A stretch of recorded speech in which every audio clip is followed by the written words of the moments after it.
Boa noite, pessoal. Então, cumprindo aí o nosso horário, né, 19 horas, eu estou aqui para a gente fazer essa troca de informações em relação ao tema que foi escolhido, que foi segurança pública e políticas sociais. Já entrou.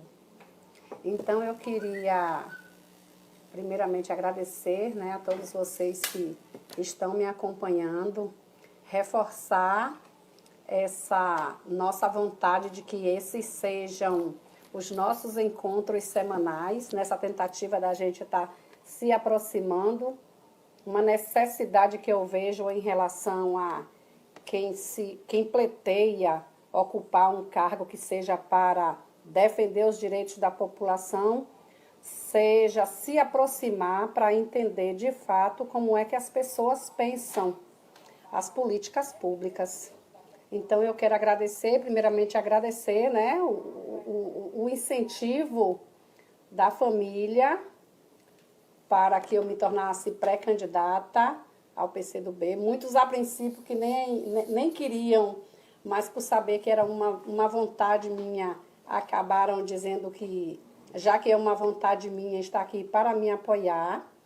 Agradecer ao PCdoB por essa confiança depositada em mim de que eu possa, de fato, ser uma representante legítima desse Partido Comunista do Brasil, que muito me orgulha.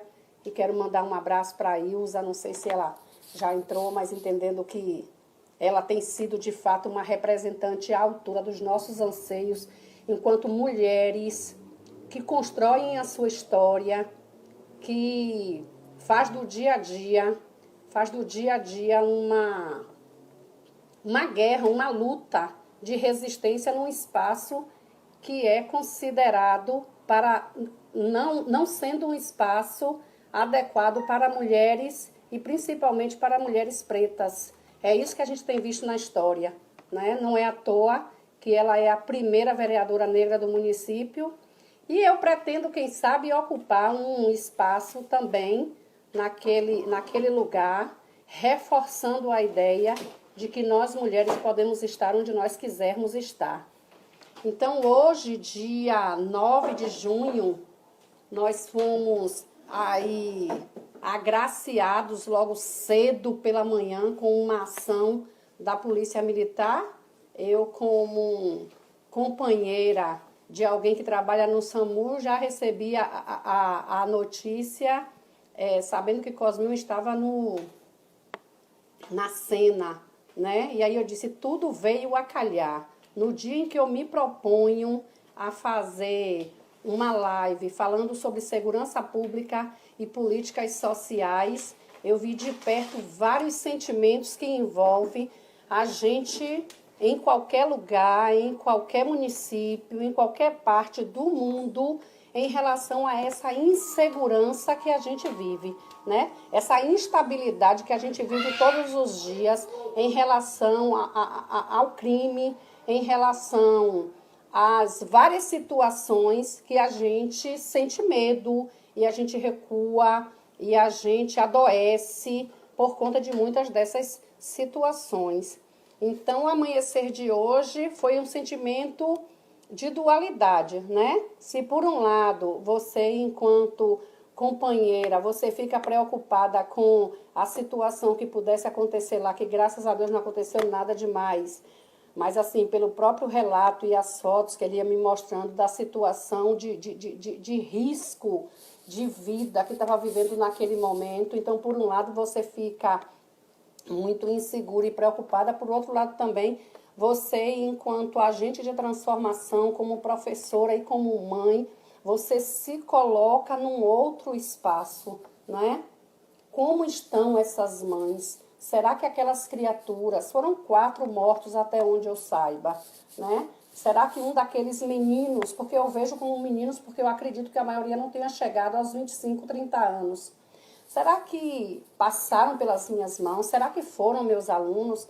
Então, é uma questão que a gente tem que estar refletindo, a gente tem que estar se posicionando. Porque quando a gente não conhece nenhuma história de vida, a gente geralmente não sente. E quando a gente conhece as histórias de vida, a gente se sensibiliza. Mas é necessário que a gente se sensibilize e é sempre. Porque por trás de cada pessoa que é marginal ou que vem sido marginalizada ao longo da vida, existe toda uma família, existe uma estrutura, né, de poder, que é o próprio Estado, existe a figura da família, da mãe. Nenhuma mãe vai querer um lugar desse para um filho. Então, a gente recorre a uma questão humanitária e, por outro lado, a gente se cobra de que forma a gente pode estar contribuindo na construção de uma sociedade melhor. Ninguém constrói uma sociedade melhor sozinho. Então, existe a questão do Estado, que é quem postula para a gente as leis, mas existe também os movimentos sociais, existe também a demanda social. E nós, onde nós nos colocamos enquanto cidadãos e cidadãs, amanhecer hoje com uma notícia dessa em Cruz das Almas, sabendo que um amigo nosso, porque é muito querido, Guto Preto, tinha sido baleado. Mas, por outro lado, saber também que 4 jovens foram mortos porque estavam envolvidos com o crime de tráfico de drogas. E foi uma quantidade muito grande de mortos, de drogas, né, apreendida pela Polícia Militar. Então, a gente sofre, né, porque a gente se coloca nessa dualidade de lugares, ao mesmo tempo desejando que a força do Estado seja forte o suficiente para que não aconteçam esses casos, mas entendendo que muitas das vezes essa repressão, ela acaba promovendo justamente o contrário. Essa força ofensiva tem sido de fato pontual, tem sido de fato, servido de fato para diminuir o número de jovens. E a gente que está na educação, a gente se cobra e a gente se questiona até onde a educação tem servido de fato para que esses meninos encontrem outras vidas que não seja a vida da marginalidade. Até onde a falta de condições, a insegurança econômica leva para esses meninos para esse lugar. Porque a gente sabe que quem ganha realmente muito com as drogas, com o tráfico de drogas, não são esses meninos, né? Esses meninos é peixe pequeno. Eu fiz algumas pesquisas e fiquei muito feliz de ver que tem muita gente se debruçando em relação às questões de direito e de educação e procurando entender de que forma essa violência tem atingido também os núcleos políticos, porque não dá mais para a gente não discutir. São questões que estão no nosso dia a dia. A gente sai de manhã, a gente não sabe se a gente volta. A gente vai viajar e a gente não sabe como é que vai ser o final dessa viagem. Então é uma preocupação que aflige a nós todos. E nós, enquanto cidadãos, como temos nos mobilizado? Quais são as demandas que a gente acredita que é possível que a gente faça? A Ibelina me diz, os jovens de Cruz precisam de incentivo e oportunidades. Pois é, eu acredito que falta ainda as oportunidades para esses jovens. Que me perdoem as pessoas que acreditam que eles já nasceram fadados ao fracasso. Eu discordo dessa premissa.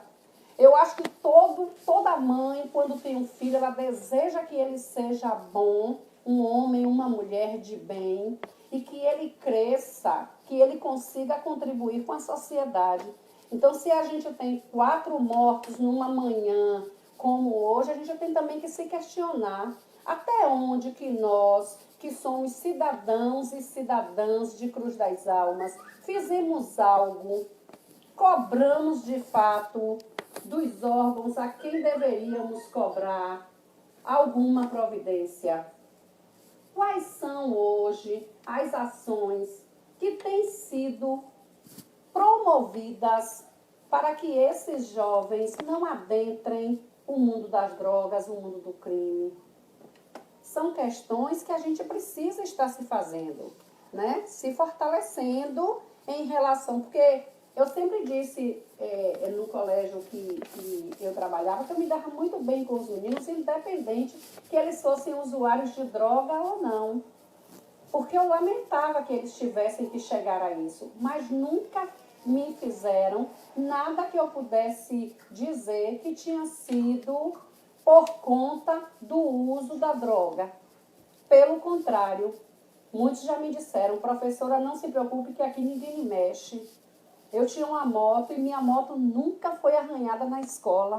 Eu acredito até que por conta deles perceberem em mim uma pessoa que sabia dialogar com eles, sabia entender que ninguém nasce predestinado para o crime. Mas no nosso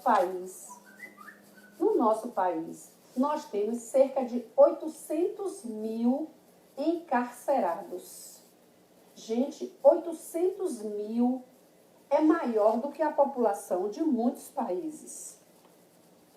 E dialogando, fazendo uma pesquisa com um especialista em segurança pública, ele nos dá alguns dados que faz a gente questionar até onde que nós vamos nos surpreender e quando é que nós vamos passar a nos indignar. Anne nos diz que os nossos jovens são empurrados para o crime. Muitas vezes, Anne, eu também tenho essa impressão de que a falta de oportunidades, né? A falta de perspectivas de futuro, a falta de exemplos mais imediatos, às vezes o pai, a mãe, né? De ver realmente alguém da família que tenha tido uma ascensão, a falta de apoio, a falta de ajuda, tem empurrado esses meninos para o crime, gente. Não pode ser normal e a gente não pode ver isso como normal. A gente não pode naturalizar que tantas vidas sejam ceifadas como tem sido. Todos os dias nós vemos nos noticiários o número de jovens que são mortos porque estão no crime. E muitos até que não estão no crime, né?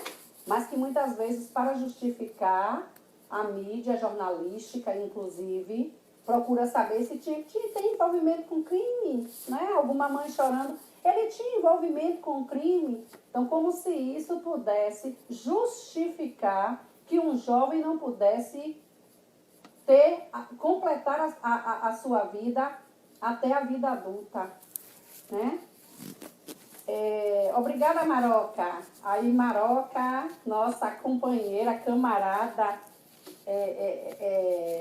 contribuindo, dizendo que eles não nascem, mas são aliciados pelos senhores dos anéis e gravatas. Pois é, uma triste realidade é que a gente vê que, na maioria das vezes, esses jovens que são mortos, eles estão cumprindo o papel de aviãozinho, né? Levando essas drogas para a gente que é gente de bem, engravatado, senhores dos anéis, né? Que tem o seu nome muito bem guardado e quando a polícia dá uma batida, esses nomes não são revelados, essas caras não vão para a tela da televisão, né?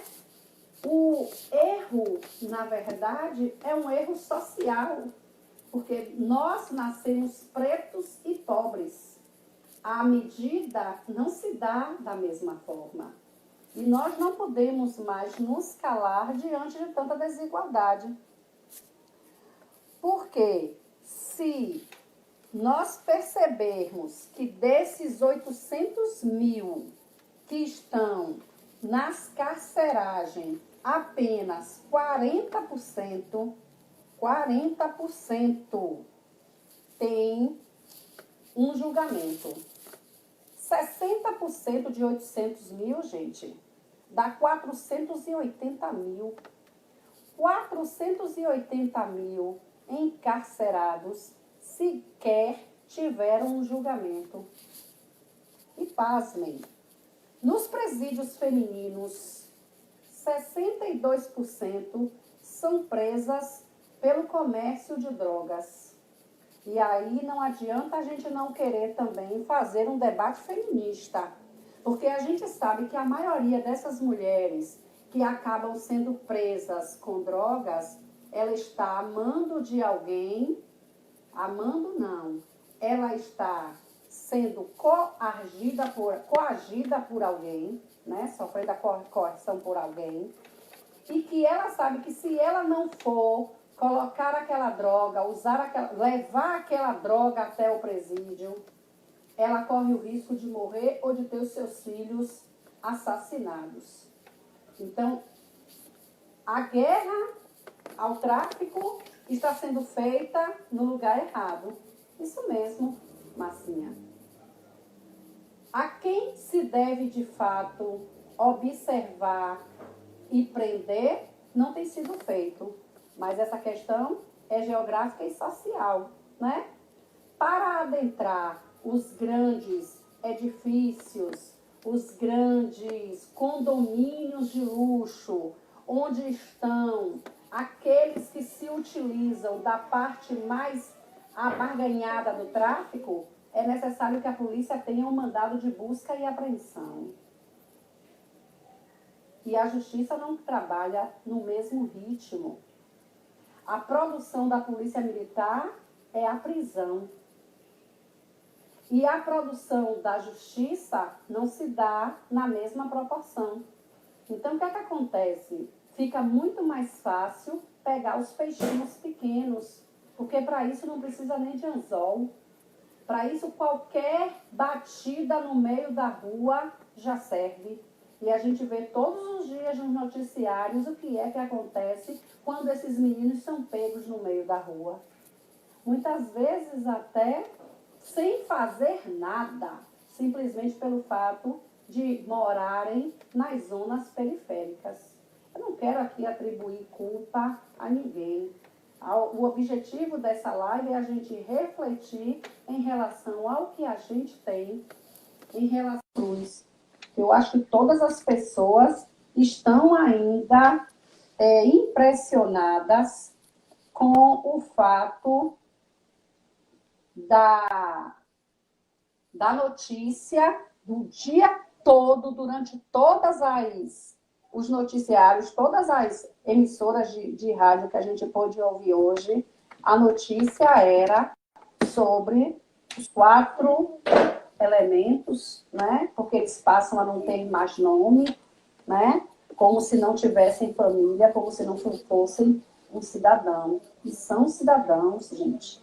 A gente tem que entender que, independente do que sejam, das oportunidades ou não, mas das escolhas que tenham sido feitas pela vida, são outras vidas.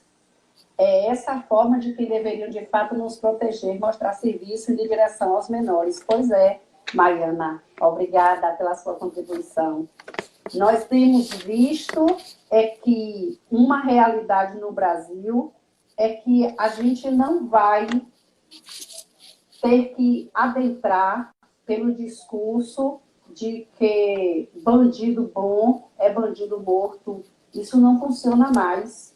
A gente tem visto quem são os verdadeiros bandidos.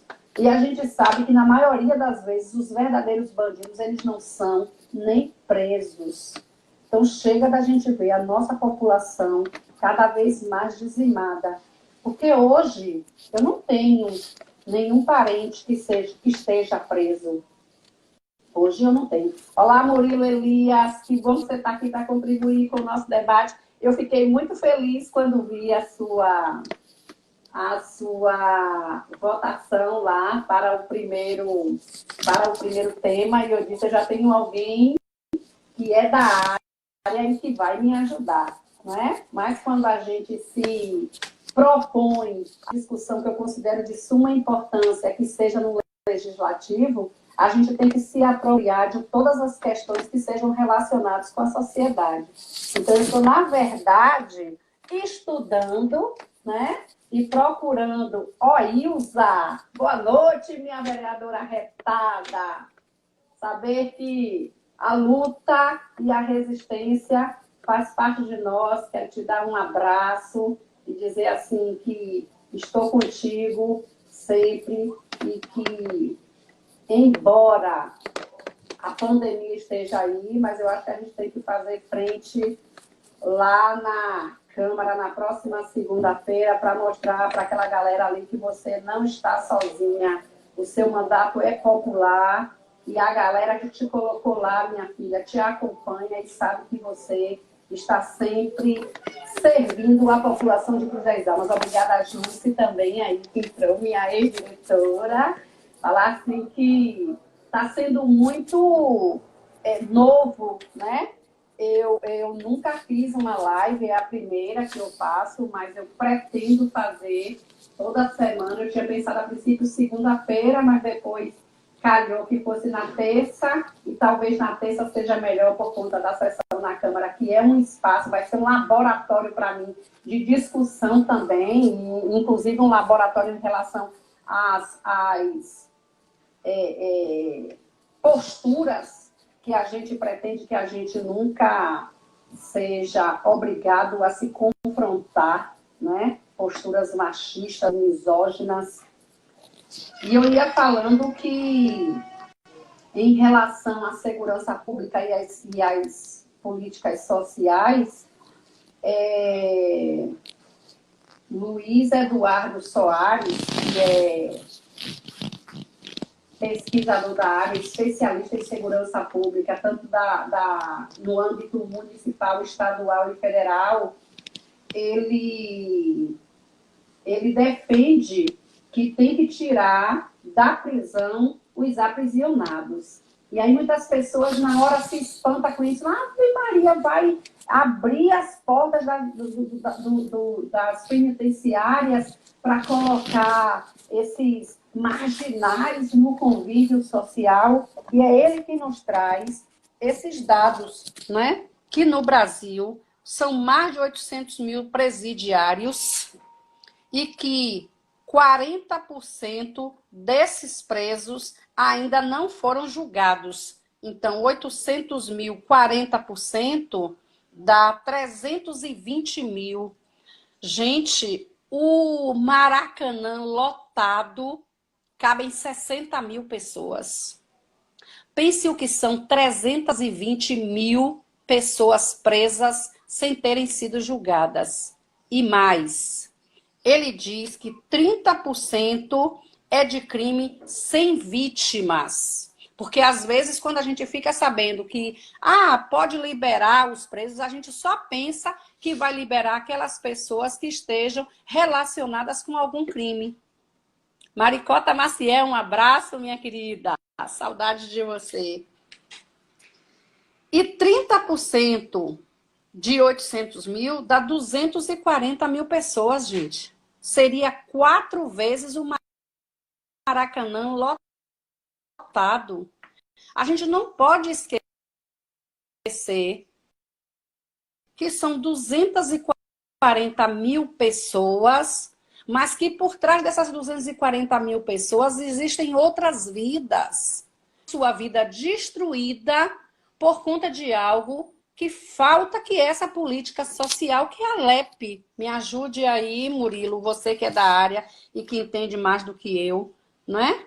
Ele diz, Luiz Eduardo Soares, que encara como um crime os ministros que passam pela justiça não resolverem o cumprimento, não se darem ao cumprimento da lei de execução penal.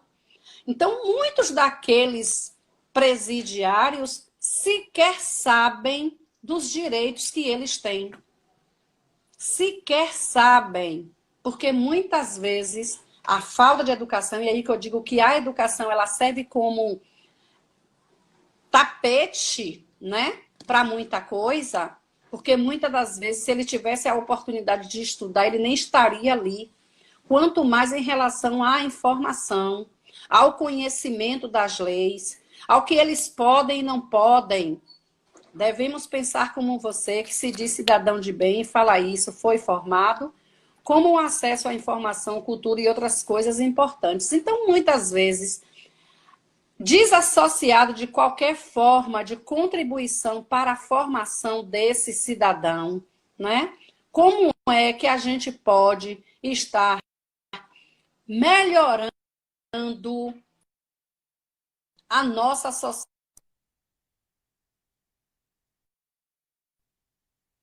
com isso, independente de qual seja a nossa profissão, independente de quem seja policial, de quem seja professora ou que seja comerciante, na verdade, a segurança pública ela deve servir para todos nós. Para todos nós. Nós somos seres sociais. Há uma semana atrás, eu fui levar uns cartões do Vale Alimentação, lá do CETEP, para São Felipe, e estava chovendo muito. O motorista ficou no carro, eu desci, fiquei no ponto de ônibus que tinha uma cobertura. Chegou um menino perto de mim. Um menino de 22, 23, 25 anos.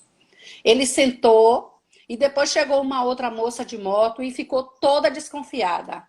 Aí ele fez assim: eu sou preto, mas sou de bem, viu, moça? Aí eu olhei para ele e disse: não se permita dizer isso. Não permita nem que digam de você, e muito menos você dizer. A gente não pode permitir que digam pra gente se a gente é de bem. E muito menos a gente se colocar nesse lugar de defensiva, como se fosse comum as pessoas desconfiarem de você. E aí depois, quando ele foi embora, quando passou a chuva, ele me agradeceu. Mas eu me senti tão bem, porque às vezes é somente um gesto. É somente você puxar a bolsa quando você passa por uma pessoa. Você está criminalizando ele. Fazendo com que ele se sinta pior do que o que ele já é. Pois é, Ilza. Ilza está aqui dizendo que até chegar ao presídio é fundamental que faça uma análise da vida desse cidadão, não é? Quais foram as oportunidades que tiveram? Quais as condições de vida que teve em sua trajetória? Mas os verdadeiros ladrões estão tirando a oportunidade deste menino que vai parar no presídio de estudar, de jogar sua bola, de se mostrar muitas vezes com talento, inclusive para o esporte. Esses que deveriam estar presos e que não estão. A culpa não é nossa, mas a gente pode fazer muito, né? Eu digo que enquanto sociedade a gente pode fazer muito porque existem os movimentos sociais, que não serve somente para a gente assinar uma petição, não. Mas que serve também para a gente abrir a boca em casos de injustiça. Quando a gente se cala com uma injustiça, a gente está sendo tão injusto quanto quem cometeu a injustiça primeiramente.